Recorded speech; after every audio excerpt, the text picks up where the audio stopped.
inform you formally of the person of our former president.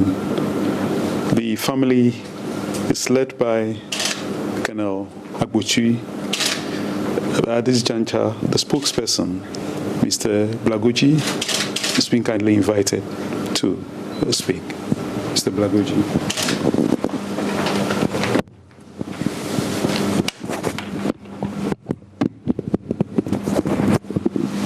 Thank you very much.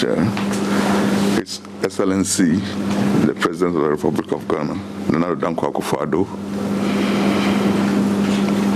Honorable Chief of Staff, members of the government. As it has been said, a great tragedy has befallen us as a country and as a family. Some 4 weeks ago, we were here to inform the presidency of the death of our mother, our grandmother, our sister, and the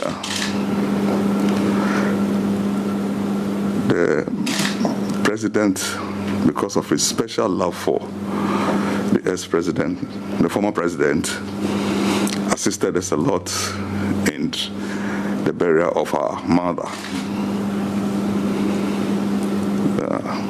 Just some few weeks or some few days after the burial, the former president, Jerry John Rawlings, fell sick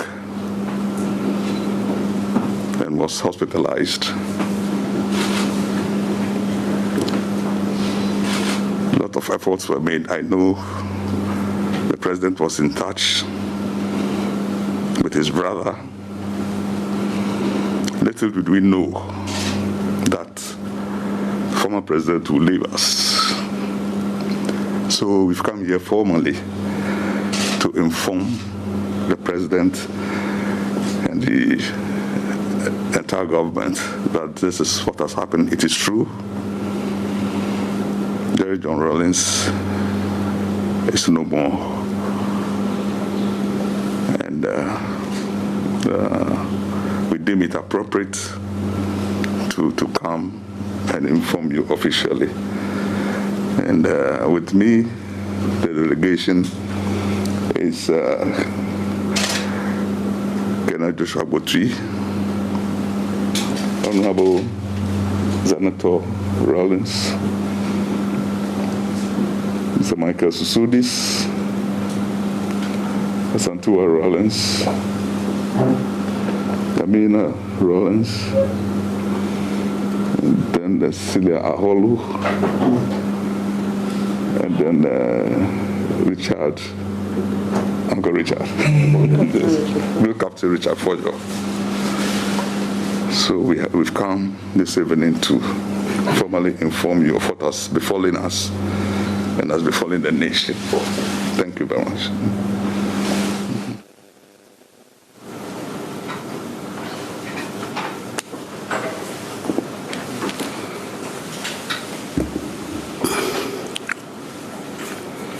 Chief of Staff, Colonel Agbochi, members of the Rawlings family. First of all, I have to welcome you to the seat of the presidency of our country, to Jubilee House, and extend my deepest condolence and sympathies to the family. To now, we have to call her his widow, children, brothers, cousins, entire family. I was given this information this morning when I arrived at the office. And I found it hard up to now to really assimilate the information. There's a man of great vitality, dynamism and energy, very difficult to conceive of him as a dead body lying in a morgue. But then, I think one of the things that all of us have got to get used to is that the Almighty has His own plans for each one of us. And improbable as some things may be, nevertheless they happen.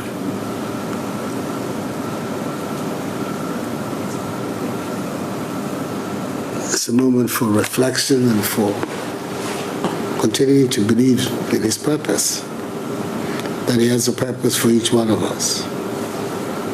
And as it appears, the former president's work here on earth has come to an end.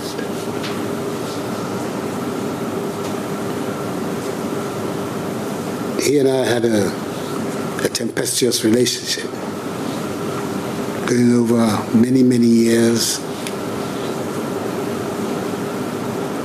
But I believe that we came to see value in each other. That's how I put it by the end. Extremely disturbed and saddened by his passage.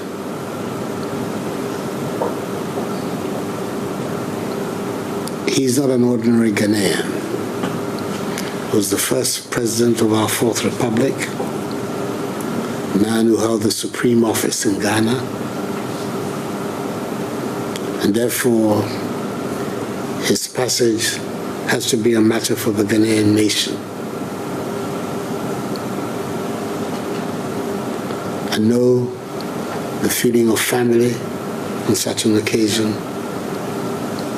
but I think that you would understand if I say that on the death of such a man, precedence has to be given to the state of Ghana. So the Chief of Staff, their office, will be in touch with Colonel Abutri and the family, and Akonedo Ajima Rawlings, for us to agree on how we proceed. Time for funeral, all those things have to be agreed upon, but that the state has to pull out all the stops and make sure that he's given a most befitting and dignified exit.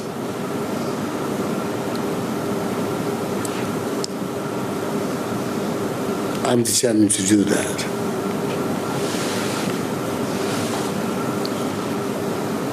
I think his contribution to this country's history is there for all to see.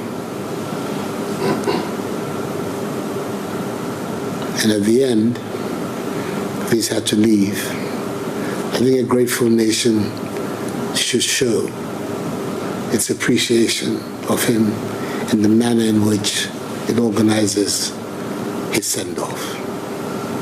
So I'd like you to tell a former First Lady that is a decision that I've taken. Go to give him a state funeral, and that between her and the Chief of Staff, whatever arrangements that have to be made will be made. Clearly, the wishes of the family cannot be ignored, and they will not be ignored. But at the end of the day, the actual processes will be the processes of the Ghanaian nation. Just give him a befitting send-off. So I'm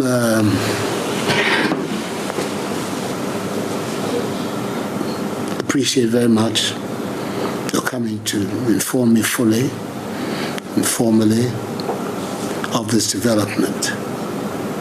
When I was informed about it, I did, through the Chief of Staff, inform the family that having regard to who he was, I believe that the announcement of his death to the country should be the responsibility of the President. And it is on that basis that I had issued a statement announcing formally the death of President Rawlings. So that therefore provides us with the framework within which we can go forward. I know the Colonel very well from a long time ago. I know his attachment to his nephew and the beautiful children, how they must be truly shattered by what has happened today. I extend my deepest condolence to you, to your sisters, and to your brother. It's not going to be an easy time for you these days ahead of us. But I'm sure that some of the strength in him is in you as well. So you'll find a way of being able to accommodate the development. I want to thank you once again for coming to give us this news in a formal manner. We're Ghanaians and we know how these things are done. But as I say, on the part of the state, no effort will be spared to make sure that the president is sent off like a president, a man who has held the highest office. For many people, the founder of the Fourth Republic, and we should honor him as such. His Excellency, we are thankful for your kind words and the plans that you have for the burial of the former President Jerry John Rawlings.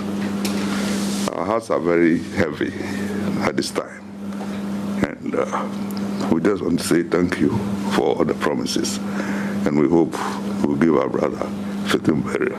Thank you. Some drink. Yeah. As tradition demands, we brought some drinks to formally announce the death.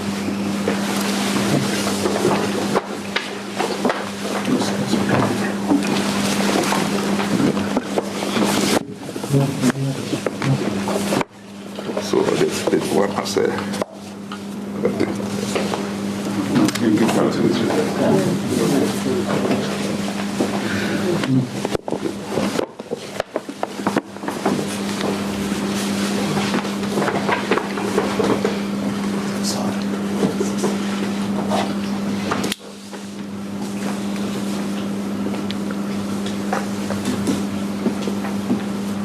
Thank you very much. The President may wish to have photo for some.